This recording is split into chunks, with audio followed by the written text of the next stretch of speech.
তৃণমূল এখন ভেঙে টুকরো টুকরো। কোথাও দলের রাশ মমতা বন্দ্যোপাধ্যায়ের হাতে নেই, না বিধানসভা না লোকসভা। স্বাভাবিকভাবে আমরাই তো তৃণমূল, কে কোথায় কার সঙ্গে দেখা করলো আমরা কি বলবো। ওই দু একটা যারা চাকর বাকর, সেই দু একটা চাকর বাকর ছাড়া সবাই চলে যাবে। সব হারিয়ে এখন কংগ্রেস শীর্ষ নেতৃত্বের সঙ্গে বারবার বৈঠকে বসছেন মমতা বন্দ্যোপাধ্যায় ও অভিষেক বন্দ্যোপাধ্যায়। প্রশ্ন জোরালো হচ্ছে, তাহলে কি আগামী দিনে কংগ্রেসে ফিরতে পারেন মমতা বন্দ্যোপাধ্যায়? আর এমনটা হলে তৃণমূলের আর্থিক তহবিলের কি হবে? কংগ্রেসে যোগ দিলে তহবিলের উপর আর কি মমতা বন্দ্যোপাধ্যায়ের কোনো অধিকার থাকবে? ঋতব্রত বন্দ্যোপাধ্যায়রা দাবি করছেন তারাই আসল তৃণমূল। শেষ অবধি তৃণমূলের প্রতীক কে পাবে? দলের নাম কার কাছে থাকবে? তৃণমূলের কয়েক হাজার কোটি টাকার মালিক কে হবে? কোনো রাজনৈতিক দল যদি দুটো গোষ্ঠীতে বিভক্ত হয়ে যায়, সিদ্ধান্তে উপনীত হতে পারছে না নির্বাচন কমিশন, তখন কিন্তু এই প্রতীককে ফ্রিজ করে দেওয়ার একটা ব্যবস্থা আছে।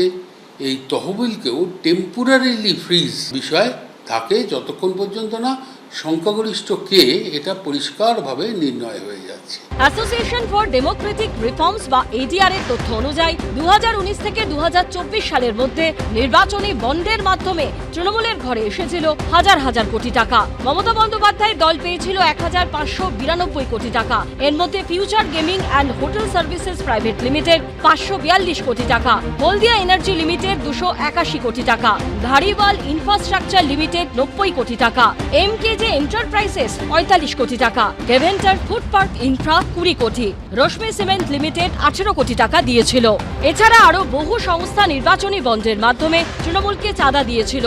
এরপর নির্বাচনী বন্ডের মাধ্যমে রাজনৈতিক দলের তহবিল সংগ্রহ অসাংবিধানিক বলে রায় দিলে তা বন্ধ করতে বলে সুপ্রিম কোর্ট। 2024-25 অর্থবর্ষে নির্বাচনী ট্রাস্টের মাধ্যমে তৃণমূল পেয়েছিল প্রায় 102 কোটি টাকা। সিম্বল কার কাছে আছে সেটা বড় ফ্যাক্টর নয়, সম্পত্তির মালিকানার কাকে কাকে দেওয়া হবে সেটা দলের গঠনতন্ত্র কি বলছে, দলিল কি বলছে তার উপরে নির্ভর করবে। কোনটা কাকে পারমিট করছে, দলিল কাকে পারমিট করছে, এটা পুরোপুরি সিভিল আইনে এটা ডিসাইড হবে, অন্য কোনো আইনে নয়। অর্থাৎ এখনো তৃণমূলের অ্যাকাউন্টে শয় শয় কোটি টাকা রয়েছে। এর মালিক আগামী দিনে কে হবে? আশ্চর্যের, দুঃখের, পরিতাপের বিষয়, তৃণমূল কংগ্রেস নতুন সরকারের আঁতুর কাটার আগেই উবে গেল। সিন্ডিকেট সিস্টেমে চলে, ফ্র্যাঞ্চাইজি সিস্টেমে চলে। তার যে এটাই পরিণাম হওয়ার কথা ছিল, সেটা আমাদের ভবিষ্যৎবাণী ছিল, কিন্তু অ্যাস্ট্রোলজার হিসেবে আমরা সবাই ফেল করেছি। এত দ্রুত হবে সেটা আমরা কেউ বুঝতে পারিনি।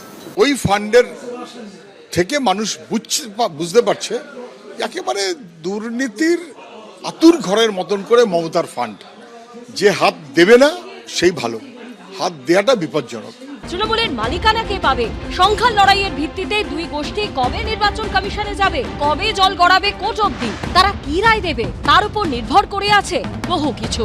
সৌভিক মজুমদার, উজ্জ্বল মুখোপাধ্যায় ও রুমা পালের রিপোর্ট, এবিপি আনন্দ। এবিপি আনন্দ, এগিয়ে থাকে, এগিয়ে রাখে।